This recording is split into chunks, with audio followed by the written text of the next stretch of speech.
To trade futures, first go under the trading menu at the top of the screen and click Futures.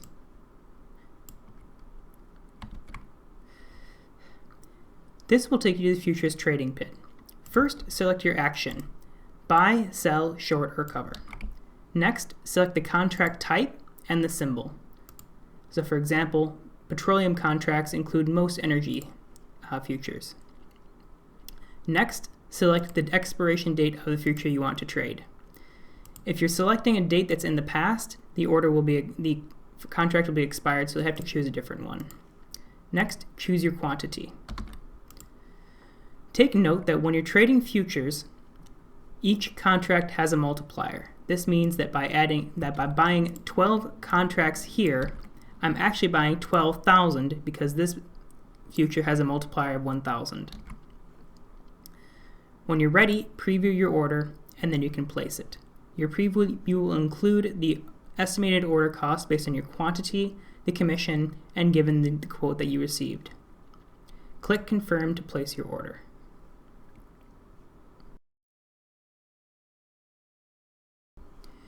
If you've tried trading an index future on some of the most popular indices, you may constantly see this error, contract expired.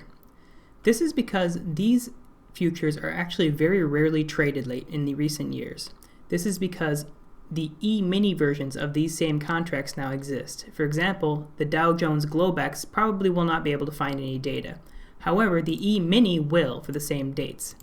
This is because the E-mini versions of these futures are fairly new, and their change is that the contract size is simply smaller.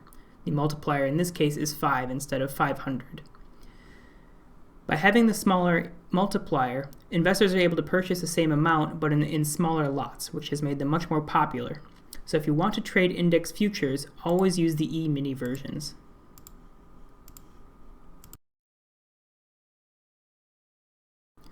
One important note when you trade futures is that as soon as you place your order, you actually don't have any cash transaction. This is because buying a future is just an agreement to buy this index commodity or currency at a future date at a given price. However, your buying power will reduce. You can tell by how much it will reduce by multiplying the margin requirement, the multiplier, and the volume that you're trying to buy. So in this case, it would be 12 times 4,510 times 1,000 would be how much my buying power will be reduced by. When I actually sell this future, then there will be a cash transaction which will give me the profit or loss I earned on that transaction. When futures expire, they are sold off automatically at the last market price. Every future has a different margin requirement and multiplier, as well as different expiration dates. To find these for every future trading in the system, go under Resources in the main menu and click Futures Expiration. To find the expiration dates, or Futures Contract Specs to find the margin requirements and multipliers.